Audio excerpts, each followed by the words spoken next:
Hello everyone, welcome to my channel H D Orion. हम पढ़ रहे हैं dissolution of a partnership firm for class 12th T S Grewal की text book से, जो कि चैप्टर 8 है।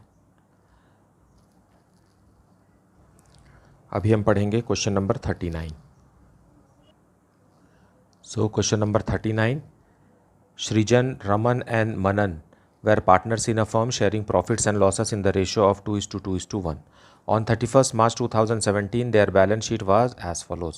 अब बैलेंस शीट यहाँ दिया हुआ है। लाइबिलिटीज़ में है capital, creditors, bills payable, outstanding salary. और एसेट्स में है मनन का capital, plant, investment, stock, debtor, bank and profit and loss account. तो इनमें से कौन सा आइटम है जो रियलाइजेशन अकाउंट में ट्रांसफ़र नहीं होगा? वो है पार्टनर का capital account, profit and loss account, बस ये दो, और bank. Okay, now other information में क्या लिखा है? On the above date they decided to dissolve the firm. Srijan was appointed to realize the assets and discharge the liabilities. Srijan was to receive 5% commission on sale of assets except cash and was to bear all expenses of realization. अब यहाँ ये कह रहा है कि सृजन को realising officer बना दिए। इसकी जिम्मेदारी है कि वो सारे एसेट्स को बेचे और उन पैसे से पहले आउटसाइड लायबिलिटी और बाकी सारे लोगों को पैसा दे, चुकता करे। और इसके लिए वो जितने भी एसेट्स को जितने भी कीमत पर बेचेगा उसका 5% कमीशन सृजन को मिलेगा। और सृजन बदले में रियलाइजेशन से होने वाले सारे खर्चों को वो सृजन ही बेयर करेगा। सो फर्म के लिए क्या खर्चा है? फर्म के लिए सृजन को कमीशन देना ही खर्चा है। एक्चुअल में कितना एक्सपेंस होता है वो सृजन का पर्सनल रिस्पॉन्सिबिलिटी है। Now assets were realized as follows. Plant rupees 85,000, stock rupees 33,000, debtors rupees 47,000 and investments were realized at 95% of book value. The firm had to pay rupees 7,500 for outstanding repair bill not provided for earlier. A contingent liability in respect of bills receivable discounted with the bank had also materialized and had to be discharged for rupees 15,000. Now, expenses of realization amounting to rupees 3,000 were paid by Srijan. Prepare realization account, partners capital account and bank account. So, solution 39 in the books of a firm realization account. सबसे पहले assets और liabilities को realisation account में transfer करेंगे। सारे assets को debit के तरफ और सारी लाइबिलिटीज़ को क्रेडिट के तरफ, because all the assets are debit balances and all the liabilities are credit balances. So 2 plant 2,20,000, then 2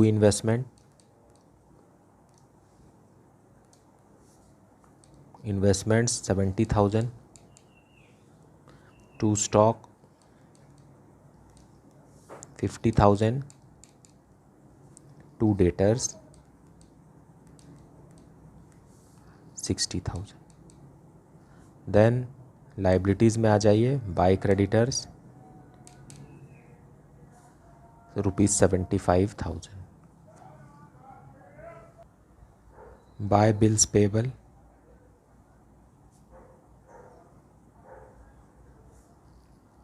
40,000,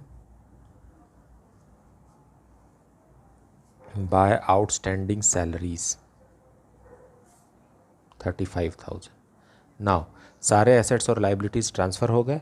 अब हम इसे रियलाइज़ करेंगे। So assets were realised as follows. So by bank, assets transfer यहाँ होते हैं लेकिन उनका बिक्री जो है वो क्रेडिट की तरफ से होता है। So we have to write by bank.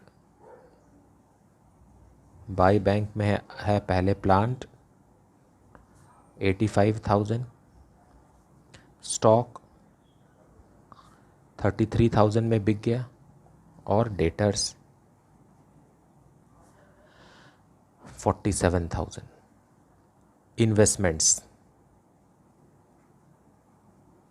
Investments were realized at 95% of book value. So 70,000 का 95% निकालना है। 66,500 500, सारे एसेट्स बिक गए।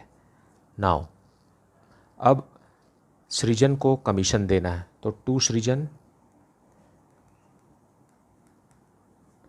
सृजन्स कैपिटल अकाउंट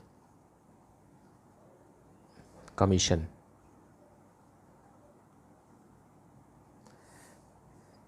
जितने में भी एसेट्स बिके हैं उसी का 5% कमीशन देना है। So what is the grand total here we have to find 2,31,500। तो commission will be 2,31,500, 5%। The amount is 11,575। Now अब लाइबिलिटीज़ को हम पेमेंट करेंगे। The firm had to pay ₹7,500 for outstanding repair. So to bank outstanding repair 7,500। Then contingent liability भी हमें पे करना है। बिल रिसीवेबल जिसको हमने बैंक से डिस्काउंट कराया था, अब उसका पैसा हमें वापस देना है। Expenses on realisation 3,000, so that will be met by Srijan, उसको हमें कुछ करने की ज़रूरत नहीं है। बट ये क्रेडिटर्स हैं हमारे पास। सो क्रेडिटर्स अगर कुछ नहीं लिखा है क्वेश्चन में तो 100% क्रेडिटर्स देना है। बिल्स पेबल भी हमको पेमेंट करना है 40,000, और आउटस्टैंडिंग सैलरी भी 35,000। सो इस सब का ग्रैंड टोटल है 1,72,500। Now we will calculate the profit और loss on realisation. So debit के तरफ का टोटल ज़्यादा है। So let us see how much it is. If we add all this we get 5,84,075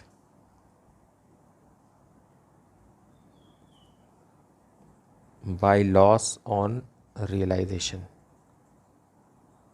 balancing figure जो है वो आ रहा है हमारा 2,02,575, और ये तीनों पार्टनर्स को मिल जाएगा, सृजन, Raman and Manan.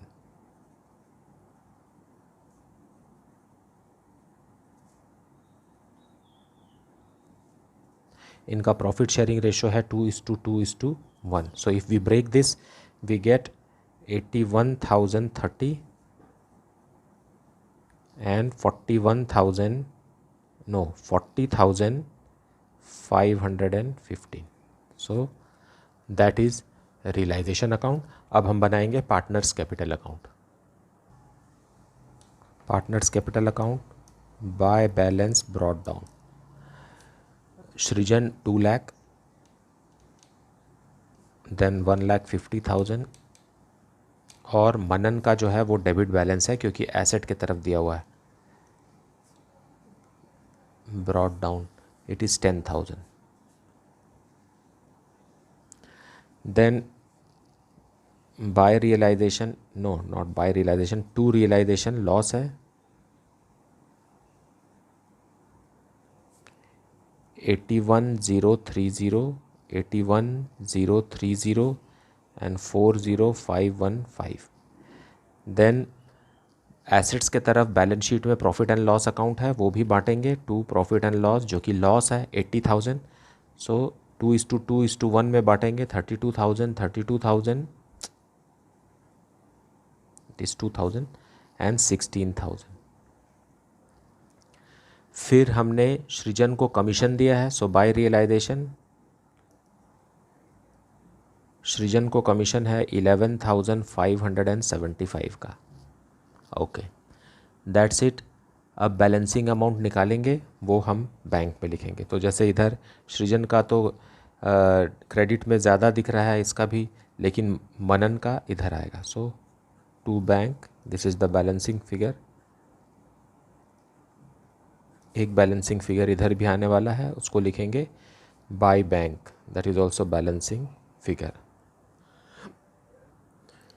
So here grand total is 2,11,575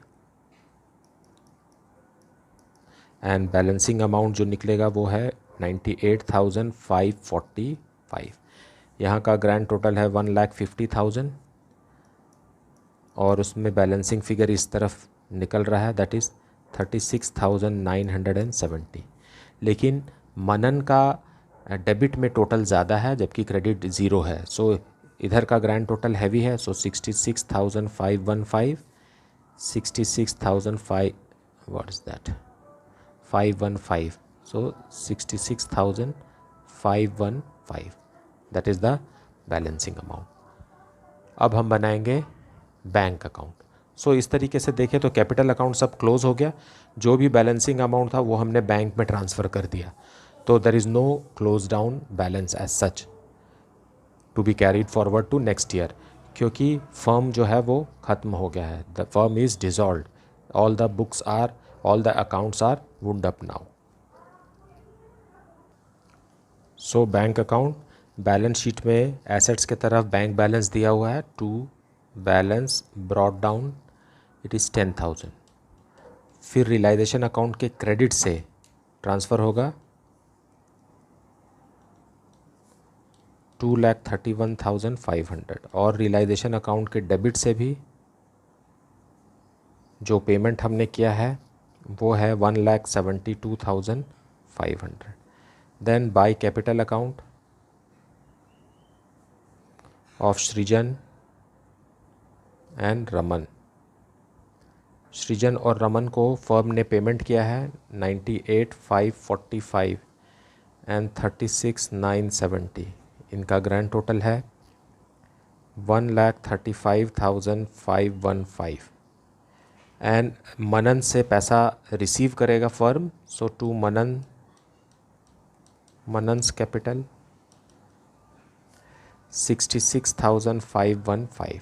now दोनों साइड का ग्रैंड टोटल आएगा 308,015। So that is the solution. मुझे उम्मीद है कि आपको ये सारे कॉन्सेप्ट्स अच्छे से समझ में आ रहे हैं। अगर कुछ भी डाउट है तो आप उसे कमेंट सेक्शन में ज़रूर पूछिए। अब जो नेक्स्ट वीडियो रहेगा वो preparation of memorandum balance sheet रहेगा। मेमोरेंडम बैलेंस शीट भी एक इम्पॉर्टेंट पार्ट है, जिसमें बैलेंस शीट जो है वो टेबुलर फॉर्म में ना दे करके एक स्टेटमेंट या एक पैराग्राफ में लिखा रहता है और उससे हमको एक बैलेंस शीट बनाना रहता है।